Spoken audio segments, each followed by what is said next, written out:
మనవరాలు బర్త్డే. ఆ సందర్భంగా అక్కడ వేస్ట్గా ఖర్చు పెట్టి జనాలను తీసుకొచ్చి పెట్టేదానికన్నా ఇక్కడికి వచ్చి ఏదైనా సాయం చేస్తే అయిపోద్ది. డబ్బులు వేస్ట్గా అక్కడ ఖర్చు పెట్టడం ఎందుకని ఇక్కడికి వచ్చాను. వచ్చి ఇవన్నీ మొత్తం 4 ఫ్లోర్లు చాలా బాగుంది. నేను సాటిస్ఫై అయ్యాను. అందరూ కూడా అలా వస్తే బాగుంటుందని ఉంది. ఈ అమ్మా నాన్న ఆశ్రమానికి మేము రావడానికి కారణం మా మనవరాలు పుట్టినరోజు ఈరోజు. మాకు చాలా ఆనందంగా ఉంది. మాకు ఎంతోమంది వికలాంగుల్ని అనాథుల్ని ఒక దుఃఖం చేర్చి వారికి సేవ చేస్తాం అంటే నిజంగా మేము చేయలేము. డబ్బున్నవాడు ఎవడో చేయలేడు.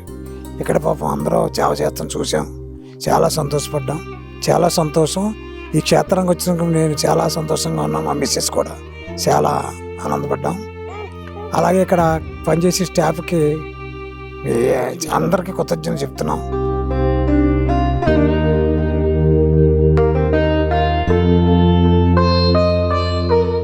అమ్మా నాన్న అనాథాశ్రమంలోని అభాగ్యుల ఆకలి తీర్చేందుకు మానవతామూర్తుల అన్నదాతల సహాయాన్ని కోరుతున్నాము.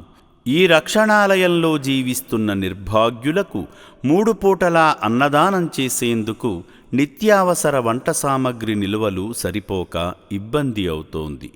ఈ స్థితిలో ఆకలి తీర్చే మానవతామూర్తుల సాయం కోసం ఈ అభాగ్యులు ఆశగా చూస్తున్నారు. దయగల దాతలారా, వీళ్ళు మీ బిడ్డలే అనుకుని నిత్యావసర వంట సరుకులను అందిస్తే వాళ్ల ఆకలి తీరడం ద్వారా ఆ పుణ్యమంతా మీకే దక్కుతుంది. సేవాభావంతో మీరిచ్చే కేజీ బియ్యంతో 4 అభాగ్యులు కడుపు నిండా తింటారు. 3 పూటల 1800 మంది ఆకలి తీర్చాలంటే ఎంత కష్టమో ఒక్కసారి ఆలోచించండి. దయచేసి బియ్యము, పప్పు, నూనె, కూరగాయలు ఇలా ఏదైనా సాయమందించి శ్రీ పుణ్యలింగేశ్వరుని అనుగ్రహానికి పాత్రులు కండి.